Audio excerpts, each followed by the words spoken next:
Joining me now is the Jordanian Deputy Prime Minister and Minister of Foreign Affairs, Ayman Safadi. Thank you so much for joining me. Really appreciate it. Thank you for having me. I'd like to ask you about the very latest that we're hearing from the administration. Secretary of State Antony Blinken saying last week that in his meeting with Prime Minister Netanyahu and other top officials in the region, that Israel agreed that there does in fact need to be a plan in place to protect civilians. We have heard similar language from top Israeli officials as well. And I wonder if you can give us your assessment. Have you seen evidence of this, that Israel is taking new steps and more steps to protect civilian lives in this new phase of the war? Thank you so much. Actually, no, we're seeing evidence to the contrary. The number of Palestinian wounded since the aggression resumed has increased. People are still being killed at very, very large number. Infrastructure being destroyed, hospitals attacked, humanitarian aid trickling down in a much, much less way than it was before the hostilities were resumed. So yes, Secretary Blinken tried. He did tell us that the Israelis committed to try and do more to protect civilians. Unfortunately, on the ground, we have not seen that materialize. We've seen more killing and we've seen more aggressiveness in the attacks. Israel has said that they have created safe zones where people can go and not be targeted, bombed. Do you have any information about those safe zones? Are there, in fact, areas where civilians in Gaza can go to and feel safe? Because based on the reporting that we have from the region, there's a sense that nowhere is safe in Gaza.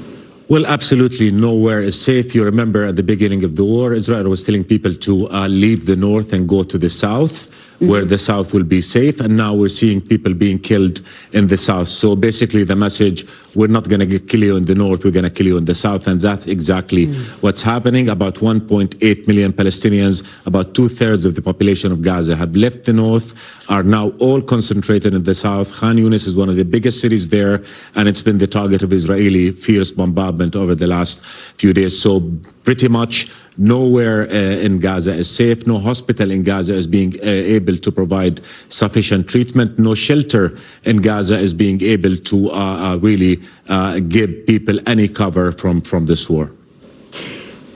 Do you believe that the United States bears any responsibility for the civilian death toll in Gaza? I mean, basically, this war that Israel has started after October 7, we all condemned what happened on October 7 as something that is unacceptable by any standard.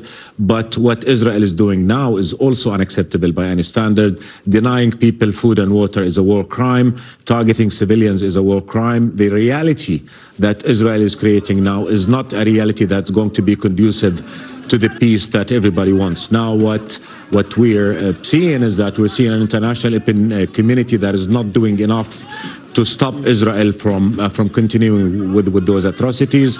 The UN has failed to take any meaningful action to stop that, and therefore we believe all need to come together and stop this war in the interest of the Palestinians, in the interest of Israelis, and in the interest of overall peace, because another victim of this war is the faith that people have had in peace. That is eroding by the day as the images of kill and destruction continue to come out from Gaza.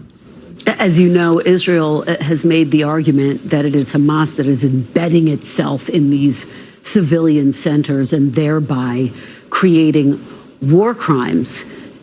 What do you say to that argument? Does Israel not have a right to defend itself, particularly in the wake of the attack on October 7th, the worst attack against a Jewish population since the Holocaust? Well, unfortunately, it's not the largest attack against Arab Muslims in decades. The right to self-defense does not mean a license to kill with impunity.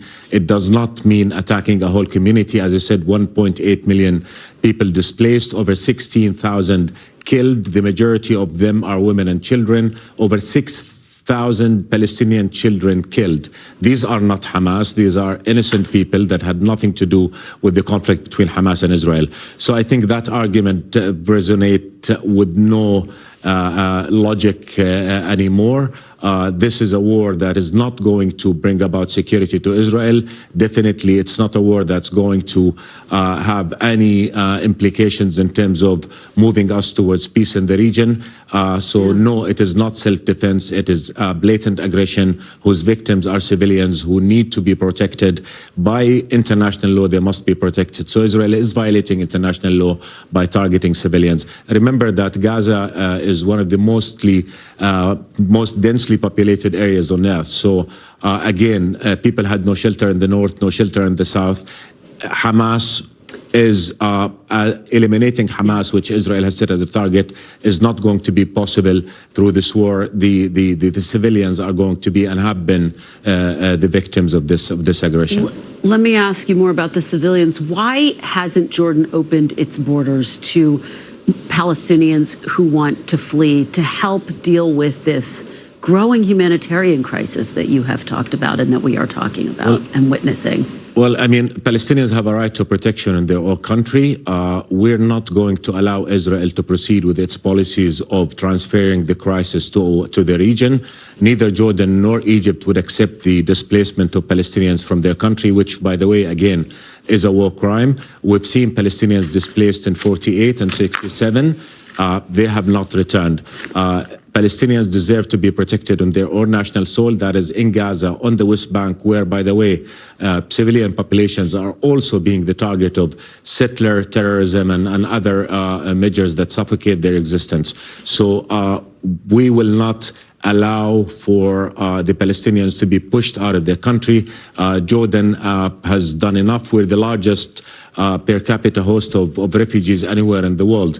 But this is not about providing protection. This is about allowing Israel to empty Gaza from its population and then probably move and do the same on the West Bank. And that is, for us, is a red line, because that would mean killing the Palestinian people's aspiration for freedom and statehood on their land. And that would mean trying to solve the problem at the expense of Jordan and other countries in the region.